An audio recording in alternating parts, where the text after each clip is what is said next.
I'll introduce you, Warren. And so what I love about the next person is that everywhere I go, people ask me to become the multi-generational expert and the Z expert. And I say to them, well, I know the guy, I know of a guy who wrote a book on this. And Warren doesn't know this, but I get a lot of books.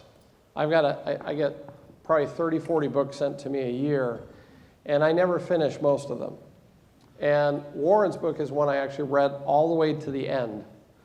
And so, because I thought it was so important. So one of the things that's going on right now is most organizations are dealing with, I've got people aging out.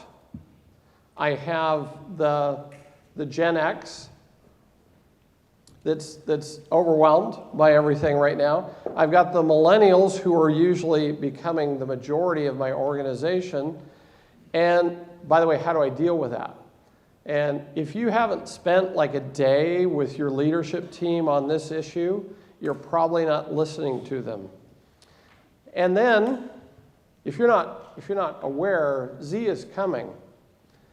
Anybody you're hiring out of college right now is not a millennial, they're a Z. And if you think you've got it all figured out, wait till Zs hit your sales floor. Because they're the anti-millennial in my view. They do not operate in a millennial model. And I've presented this a couple of times. I don't want to be the Z expert. I don't want to be the multi-generational expert, but I'm telling you, you better start thinking about this. So I've been telling everybody that I know a guy that wrote the book. And so I liked Warren's presentation at Dreamforce a couple of years ago, and I'm very grateful he's decided to come and talk to us about multi-generational sales forces. Warren Shiver. Thank you. So you're the one who's read the book, actually, cover to cover. I appreciate that. That's the single one. Hey, good morning. So it's 5 years ago. It's July of 2014, and a colleague of mine, David Zinn, and I are with a longtime client, Mike Rosenberg. So just to paint the picture for you, Mike is a Gen Xer like myself, but he's very conservative leader, right? So he'd worked for the Coca-Cola company in Atlanta for 15 years, and they've certainly evolved their culture, but at the time, this is a suit and tie, work from 7:30 to 5:30 at least, in your seats kind of culture and performance culture, right? So Mike had recently left 6 months ago and joined a startup called Health Grades. And if you've heard of like WebMD, this is a company out there that's advertising supported, but it's basically a health portal for consumers to find information about drugs, doctors, hospital systems, et cetera. And so we're meeting with Mike, so it's July of 2014. It's just the end of their fiscal Q2. And we're like, Mike, how's it going? How's the transition been into Health Grades? And he's like, well, it's been really illuminating for me. And he's like, do you guys have anything, any kind of content on working and managing sales professionals in different generations? And we're like, no. I think any of the classic, Miller Hyman, you're going to hear from Challenger this afternoon, any of the classic sales methodologies certainly transcend generations, but why do you ask? And he's like, well, when I left Coke and came here, I had to do the stereotypical stuff to adjust to the culture here. And by the way, his sales team, he was 48 at the time. His average age of his sales team was 26, right? And so he's like, I ditched the suit, I wear jeans to work, all the kind of cliche, if you will, cultural stuff. But he's like, let me tell you a story to kind of paint the picture. And we're like, great. He's like, so it's the end of Q2, and it's a Monday. We're closing the books on Friday.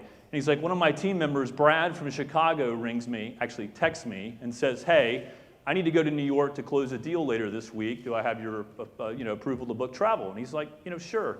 And Mike's like, well, what are you going to do? Are you going to land, take them to drinks, the steak dinner and close the deal? What certainly Mike or perhaps somebody like myself would do. And Brad's like, no. And again, this is 5 years ago, so this is a little dated. But he's like, I've got these 3 passes to this exclusive SoulCycle class in Manhattan with this hard-to-get instructor, and I'm going to meet my 2 prospective clients there. We're going to work out, and I'm going to close the deal over drinks. And I won't tell you the expletive that came out of Mike's mouth when he thought about himself getting into spandex and working out with one of his prospective clients that he's never met, right? But we're like, okay, that's interesting. We're like, well, what happened? He's like, well, Brad closed the deal.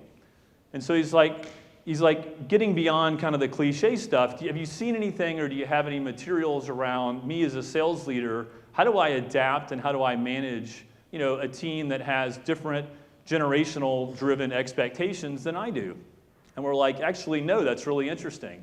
So we started doing some research, and many of you have seen this. There was a ton of research at the time, and there is now, around specifically millennials and now Gen Z, how they buy, a lot of the trope cliches around making a difference, et cetera. But like Jen talked about, from a B2B sales perspective, there just wasn't a lot out there. So that set us down this path of, hey, what does it look like to work and operate in a multi-generational world? And I just realized I've got to practice what I preach around technology. Thanks, Seth.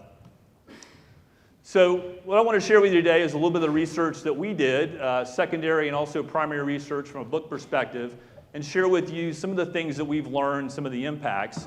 I will tell you that I want to focus this on you as individuals, right? So I think we've got a great blend of folks in the room, blend of experiences.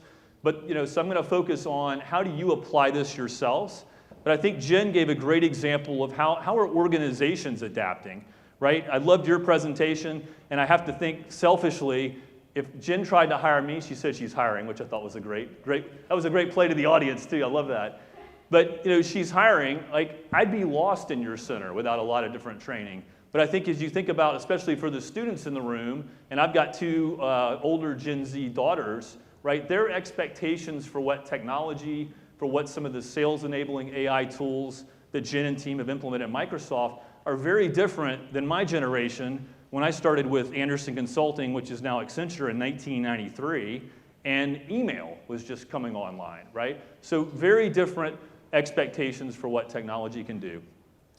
For those of you that like to take notes during the presentation, I'd like you to write one thing down here as a key takeaway, and that's this: don't trust your assumptions. Right? You'll find that in any sales methodology, but I think is a blanket disclaimer that I want to give you. None of this content is about judging people based on age, judging people based on solely their generational. That doesn't work, right? In practice or in theory. This is just yet another lens by which you can apply, how do I do discovery? How do I build trust with somebody? How do I make that connection? And I'm going to be waiting for the AI-enabled bot that's going to help me in B2B face-to-face conversations, which is coming. So I want to give you a little context for that and really set the stage from an individual perspective. I think many of you know this. So what are the generations? Howard talked about Gen Z is certainly coming and emerging, but as you can see here, here's kind of the breakdown of generations in the workforce today, right? I think what's also interesting about this is if you think about the folks from the Department of Labor, the U.S. Department of Labor, for individuals that have been in the workforce for the last 5 years, 89% of millennials have been promoted into some type of managerial position, compared to 39% of Gen Xers and 11% of boomers. Now, some of that data is skewed because obviously millennials are coming on board. You've got boomers and Gen Xers who've been in the workforce for 15, 20, 30 years and certainly have moved up. But I think when you think about this with your individual either sales hat or sales leader hat on, right, increasingly not only are we managing teams that are multi-generational from a sales perspective, but also your buyers, right, now have a different perspective as well. So I want to spend a few minutes focused on that as well. All right, let me see. I don't think I have my instructions up there. Okay, so at your table, take 30 seconds, literally, meet your neighbors, and what I want you to do is pick one word. When you think about selling, or if you're a student working with somebody in the academic environment here at UTD, when you think about working or selling to someone who's in a different generation than yourself, in one word, how does that make you feel? Okay, 30 seconds at your table.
Okay, 20 more seconds. Get your words, 20 seconds. FaceTime. That was the first time I ever FaceTime the customer. And I said, I'm having this issue. And he said, here, hold on real quick. And he pressed FaceTime. I was FaceTiming with the customer then and there and telling him about it. So, Okay. How was that exercise? Easy or hard? Easy. All right, I'm going to start with you. What was your word? Okay. Agile, adaptable, coachable. Okay, good. How about over here? A couple words. Trust. Okay, great, interesting. How about over here? Frustrated. Yep. How about in the back? Cheap seats. Couple of words that you came up with in thinking about working or selling to generations that are different than yours. Energy, passion, great. Intimidating. Curious. Intrigue, happy. Informative, disconnected, conflicted, complex. Okay, sorry, I'm killing you, aren't I? So you could see the word cloud that appeared on the screen, right? But we had the audio word cloud. So a lot of different emotions, conflicted, a lot of different feelings, passion, right? But so we're all, I think, a word I would use to summarize some of this is like we're all engaged, right? It's just one different way to keep us on our toes, right? To drive some levels of engagement. So let's carry that forward. Again, just to set the stage, I think this is confirming what most all of us already know and either appreciate in reality or about to jump in, right? But if you think about, again, U.S. Department of Labor surveys, this is just kind of the shifting, if you will, generational representation in the workforce today. So I think what's interesting, especially for the Gen Xers and certainly the boomers in the room, one of the things you may be saying is, well, so what, right? This happens, there's a generational shift, obviously every couple of decades, right? But I think, again, tying back to the conversation between Howard and Jen, I think what's interesting for all of us is certainly the role of technology, right? And I mean, again, I'm not a historian, but you could go back to things like the Industrial Revolution. Again, there's been major changes, certainly historically, but right now when we think about, especially for sales teams, again, and Jen did a great job of illustrating this, when you think about the expectations as an individual, so what, as a Gen Xer, when we all entered in the workforce, what were the sales tools and technologies that we had to make us more effective? I mean, it was voicemail, it was emerging email, pagers, I'm really dating myself, fax machines, right? Yeah, plan book, right? Pen and paper, right? Celeste is here with part of the Miller-Hyman group, right? You had the blue sheets and the gold sheets, and they were literally sheets of paper, right? You think about millennials now coming on, and again, it's a wide group, as you saw from the demographics. We have 2 older millennials on our team, but they're very different than younger millennials because they're working moms, right? So again, you can't trust your assumptions, but millennials came on board, a lot of different technologies available, right? Certainly ubiquitous technology. And Gen Zs now, and I'm speaking only from my own experience as a parent in this case, like the technology is a third appendage, right? You cannot separate your teenage daughters from their iPhone or Android, et cetera. But what's going to be the expectation when they enter the workforce from a technology perspective, especially if they enter into a sales environment, and the environment like Jen is set up, but other companies are trying to stand up, which is, hey, 20 years ago, we were trying to badger salespeople over the head to enter their data into Salesforce or Siebel or Microsoft Dynamics.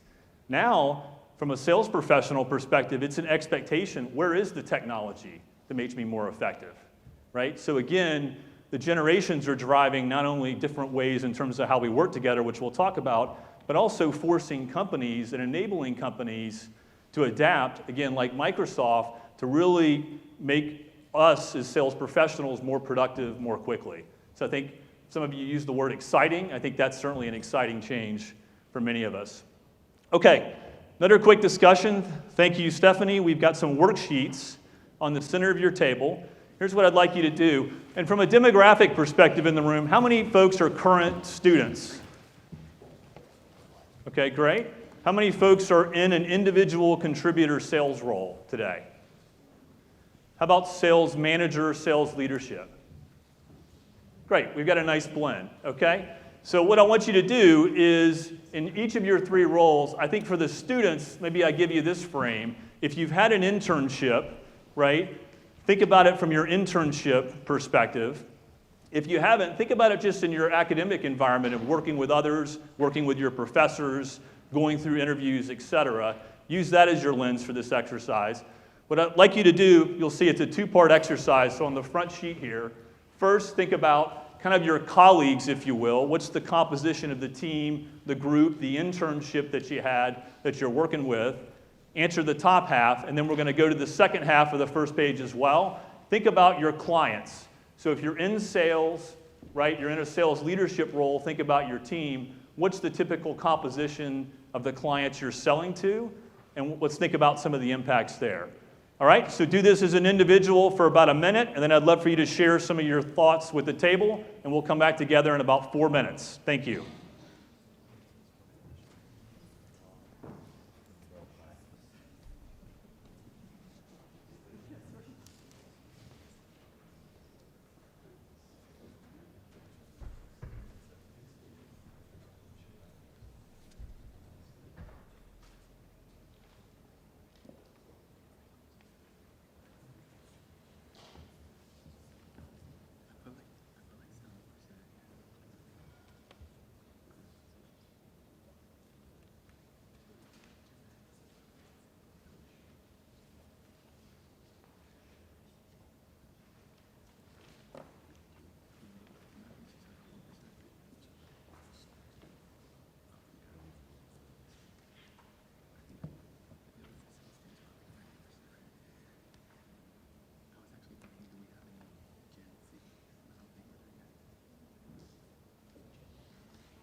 Yep, just the first page. I see some advanced students and professionals getting ahead of the curve here. Yep, just the first page.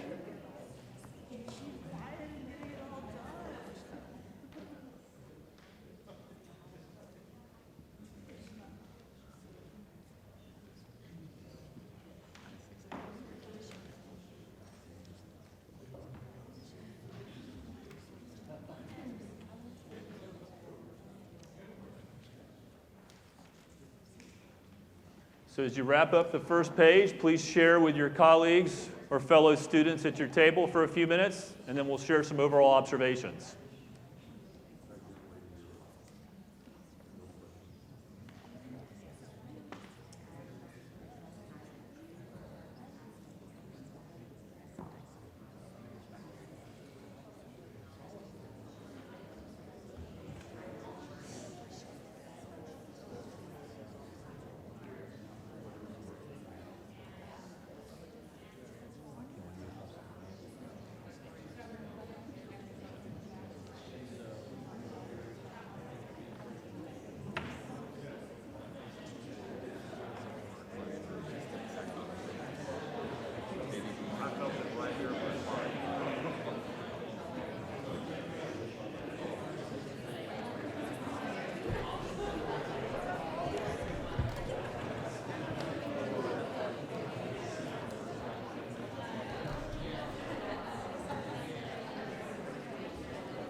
Figure out is like our sales team, I think, almost every single one.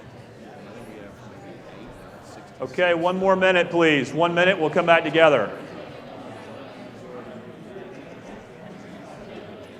then line managers, like, so I report directly to the chairman, like that level. I don't know what they do. That might be a challenge. I can think the way you think. I can relate to him. It's not challenging. I work for a company that's run by You do? you can't really exactly.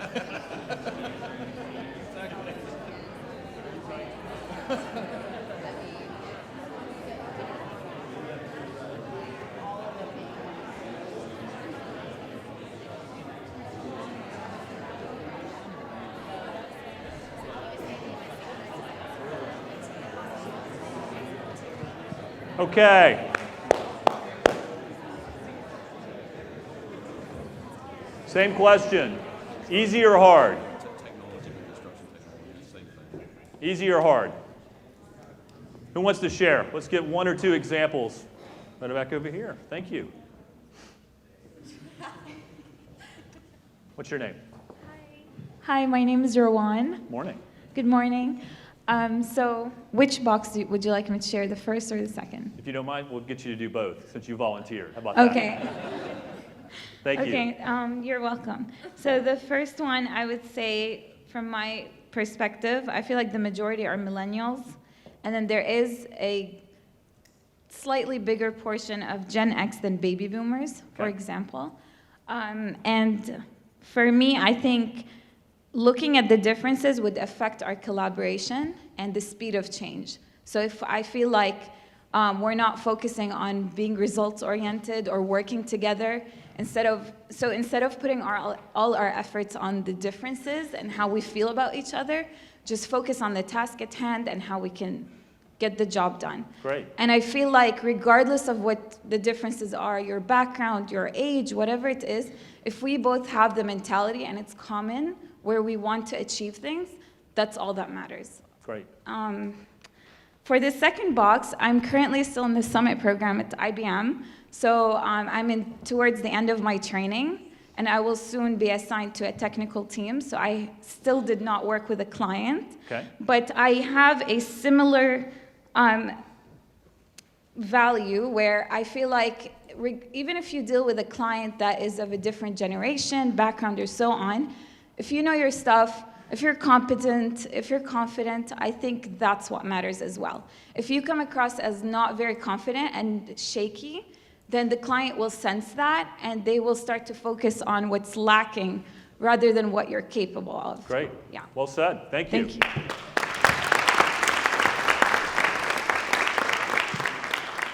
Right, so a couple of great themes there, right? Really focusing first on collaboration, right? Love that. And we'll talk about, I think I heard the word back here around communication, right? That requires, literally and figuratively speaking the same language. We'll talk a little bit more about that. But also the confidence, right? And, getting past, again, don't trust our assumptions, getting past, any of the superficial barriers, right? If you're confident, credible, you can build relationships based on trust, et cetera, and you're adding value, right? That transcends a lot of different things. Thank you very much. One other perspective. Anybody else?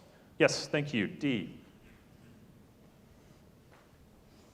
Thank you. So I'm Dee Taylor. I'm at Hewlett-Packard Enterprise. I'm a director in the federal segment. I've got about 24 direct reports under me. And I'd say the average age of my team is around about 32 years old. A lot of retired military. Also have millennials on my team. Probably for me, the biggest takeaway, at least coming into as a frontline manager at the time, is that the styles with millennials versus me coming in, I'm in at 7 o'clock in the morning, work a lot of times through lunch, and I'm done at 4:30, 5 o'clock.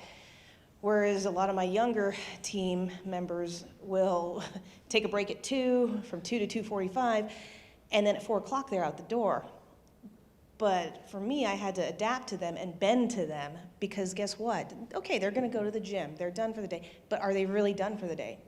Many of my team work from 6 to 7:30, or they'll work extremely early, take a break, come in. So I had to learn and bend to them. At the end of the day, bottom line is revenue, are opportunities being created? Yes. Is business being closed? Yes. It's just in a little bit more of an unconventional way that's different to mine. And in order to have a successful team, I have to adapt to that. Great. Bend and adapt. Yep, perfect. Yep. As for the composition of my clients, I deal with the federal government, so a lot of people my age, older, officers, lots of retired military. And for my retired military folks or veterans on my team, it's easy to have the conversation segue in with your customers because I would say probably 20% of your conversation is what you did in the military and where you were stationed. For my team members that are civilians that are the millennials, for them, the best way I taught them to get along with the customers and the clients is it's all about building the relationship and trust. And the more longevity you have in the account, the better, and you will get it. Much like to your part about IBM, as long as you're confident, the customer is going to focus on what you're talking about for them. Fantastic. Thank you.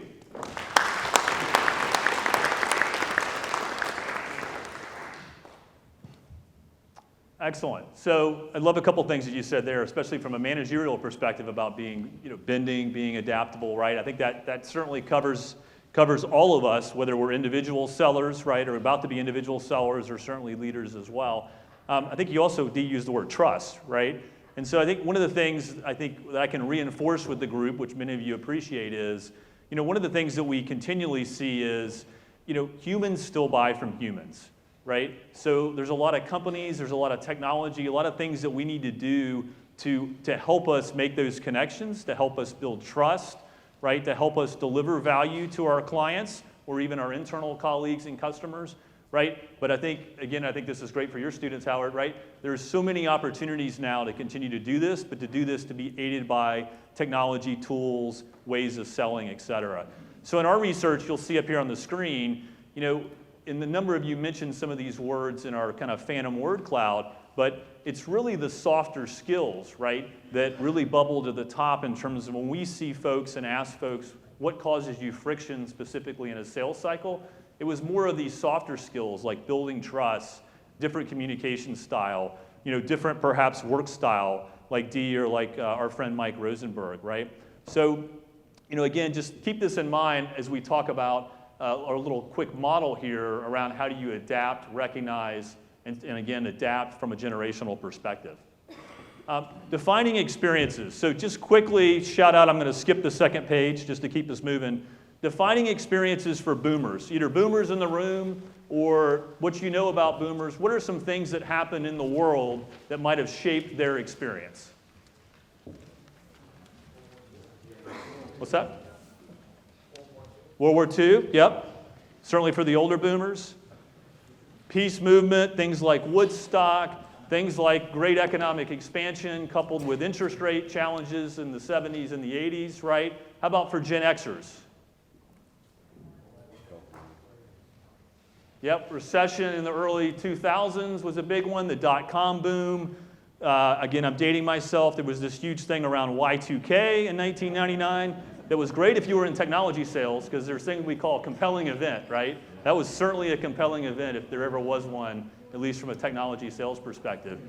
How about for millennials, things that may have shaped millennials? Facebook, social media, iPhone. 9/11, absolutely, right? Security. I think for millennials and probably increasingly Gen Z, student loan debt, right? So all these things that kind of shape us.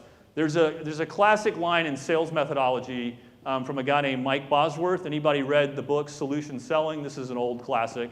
It's a good one. Recommend it. Some of Mike's research, along with Neil Rackham coming out of Xerox in the 70s and 80s, one of his points was people make rational decisions for emotional reasons, right? So again, when we think about the generational impact, again, we're just thinking about using this as another lens to say, hey, what might be motivating this person from a decision-making perspective, right? So just thinking about their experiences. So you hit on a couple of these, shaping baby boom mortalities. These are some of the things that they live through that have shaped them, right? From a baby boomer perspective, from a Gen X, really the rise of dual-income families, single parents, the tech boom and bust, as I mentioned. Also business downsizing, right? Think about, again, all the great things that we can do with technology, right? We can do more with less, right? And also kind of I don't think this is the right word, but kind of the atrophy of the corporate model, right? Where, you worked for one company for 20, 30, 40 years. That was your career. You had benefits. You had a defined, benefit pension plan. All that, for this generation really started to shift and really go away. And then from a millennials perspective, we talked about 9/11. Certainly there's the financial crisis that hit 10 years ago. Certainly social media, right? Huge thing. One of the other things Mike talked to us about is, hey, what's your advice around how much should we be letting folks look at Facebook, look at Twitter, the social media du jour during the workplace, to which my response was, I have no clue, right? Especially as the parent of young daughters. But certainly a lot of that shaped mentalities as well. So I think, and we've got a takeaway on the website. I'm going to put this up for you if you want to download this as a quick tool. But I think, again, the point is to use this when you think about it, especially from an individual in a sales or sales leadership role, is how do I add this perspective is just another tool in my toolbox, right? This isn't the main thing, right? But it is, again, back to how do people make decisions, what's motivating them, how do we build trust with one another? Again, back to the collaboration word, as you said, building trust. How do we do that? One of the things I would point out that really surprised us in our research is if you look kind of at the bottom right, baby boomers we found are really focused on making a difference and having an impact. That line, what is that typically associated with generationally? Millennials, right? So in our research, we found that when you think about it professionally, for baby boomers, many of whom are getting to the end of their professional careers, they're really motivated about having an impact. How do I have an impact on my profession? How do I have impact on my organization? How do I have an impact on the next generation that's going to come and follow from me? So that surprised us, right? Whereas as you can see up here, Gen Xers traditionally really focused, maybe a little bit cynical in my case, but really focused on how do you prove it, want it now. And then again, millennials, we found that from a sales perspective, again, like how do I get out there? How do I make an impact now? How do I get to the next level? So again, for many of you that are managers and responsible for sales organizations, we're seeing that show up a lot in terms of how do you structure a new hire onboarding program, right? How do you structure compensation? How do you structure micro promotions or ways to get folks more cross-functional experience a lot sooner? So I know we've got HP in the room, IBM, Microsoft. I think one of the things that's super encouraging from my perspective is, I think you mentioned you were in the IBM Summit, was it Summit training? Thank you. Yes, for 20 or 30 years as part of downsizing, most major companies got rid of their sales onboarding, sales new hire programs. Now we're seeing a lot of those come back. So it's great to be able to take folks from programs like this, or the Coles College in Atlanta, where I'm from at KSU, and put them right into a developmental program. Okay, so what do you do about this, right? So 3 basic steps. What I wanted to cover this morning was first, how do we be aware, right? So this is out there. Again, it's not the main thing, but it's one of the things that you want to be considering as you're building, especially a B2B trusted relationship, both with a client, right? And also internally with your teams. How do you observe and pick up the clues of others, right? So what did I have you write down the first thing this morning? I'm glad you looked at your notes. That was good. Yeah, don't trust your assumptions, right? So observe, and then how do you adjust? Classic sales approach, classic behavior approach, right? There's nothing novel about this. You're going to hear the Challenger folks, I think, come in this afternoon, I believe. They've got one of the leading methodologies, sales methodologies in the last 10 years. Part of their methodology is, hey, how do I teach someone something new with commercial insights? But then how do I tailor that specifically to the company, the industry, the individual? Same thing here, right? How do I adjust maybe my communication method, how I'm delivering information based on the connection I want to make with this person, individual, or a team? So again, we really hit this morning. Just be aware. And again, I've got some tools that I can leave you with, including this worksheet just to think about that. And maybe for those of you running teams, do a little quick exercise with your teams. But then I think the key thing here is, how do I adjust, right? How do I, observe, and don't trust my assumptions? Again, some of you, maybe either the students, but also folks in the working world, you've seen a lot of tools like this. I've got some pictures up there. HBDI, DISC is a tool, right? All these communication styles, thinking preferences tools, which are all about how do I make a connection with someone? How do I match them from a style perspective, communicate in the, quote, same language, right? I think this is what we want to do here, right? How do you just kind of pick up on the clues of others? Would they rather see a white paper and read something? Would they like to read a book, perhaps? Or would they like to see a 90-second video clip that covers the same kind of content, right? So just having those resources available, but again, adjusting our style based on the individual, the team, or the buying team that we're selling to. And then finally, adjust. So again, none of us from a sales profession perspective are telling you to be chameleons, be somebody that you're not. But again, it's like one size doesn't fit all from a style perspective. So how do I, again, adjust my communication method, the materials that I'm sharing, and these are just some of the examples that you see here. I'm going to leave you with an action plan. So if you flip over the sheet, there's a quick little action plan on page 3, right? So maybe over the break, I'd love for you to think about, hey, how can I put this in practice as an individual, or how could I put this in practice with my organization? So food for thought there.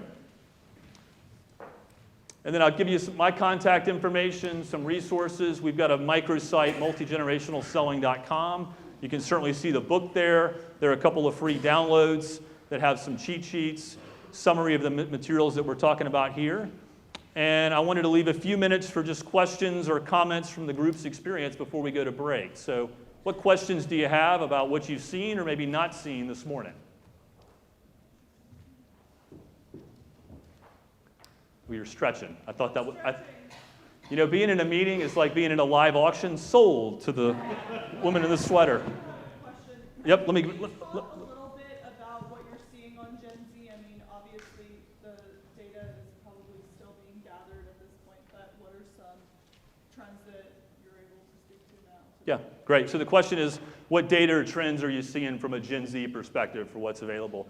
I'd say it's really early, but I think, you know, one of the trends would be, again, the ability, I think from a Microsoft Dynamics, you know, a Salesforce, but from a lot of these sales enabling technologies, how do you compress it down to be a mobile app, right? So, you know, again, many of us that have been in the sales profession, I'd say for the last 10 years is, I think you alluded to this, Howard, you know, we're used to these large monolithic, you know, client server or even web-based sales technologies, and you've got 50 million fields that you have to fill out for a contact or an account or an opportunity.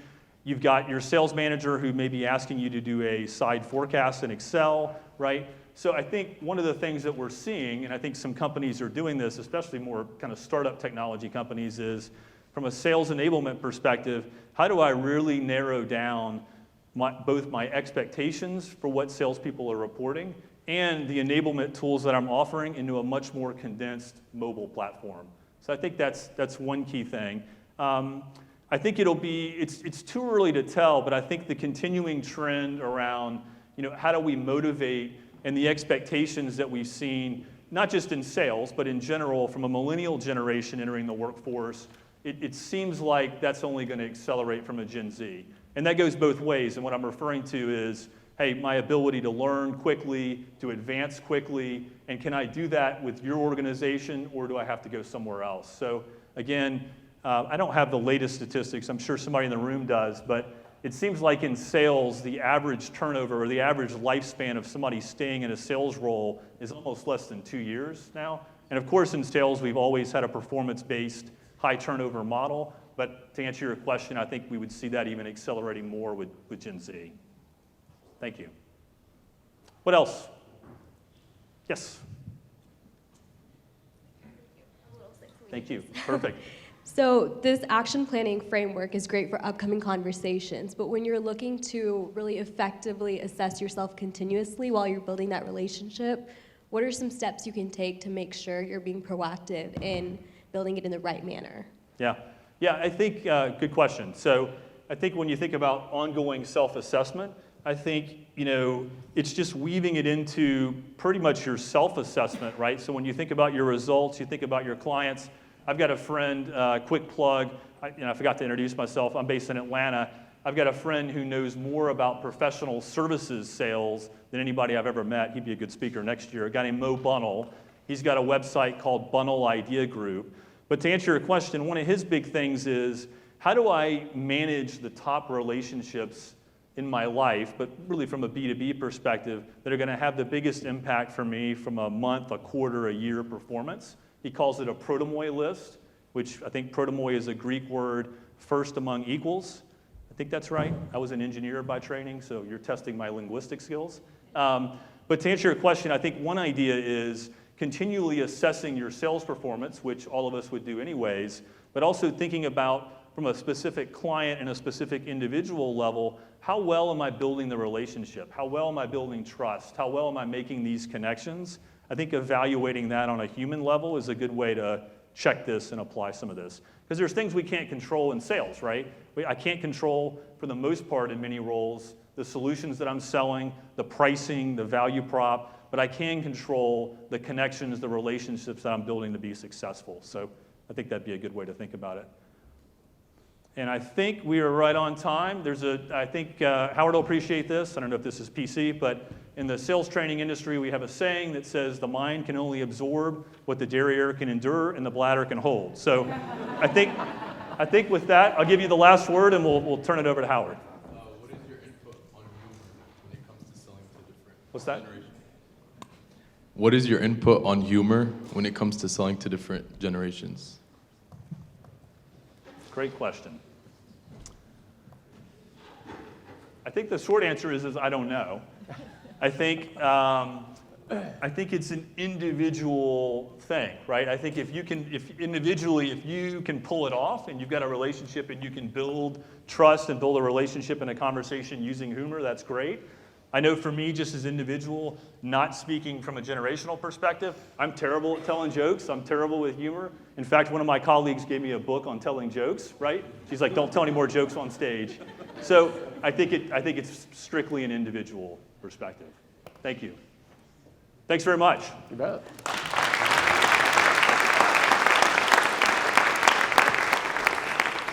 So thank you, Warren.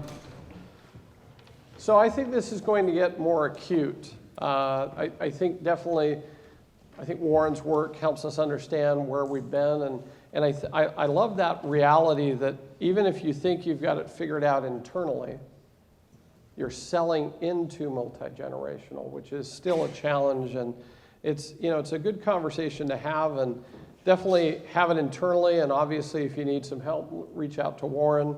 By the way, if you've been around, this last summer, we actually presented at the AISP event that was here about some internal issues we saw and how we completely changed our curriculum about a year ago because the Z's broke it.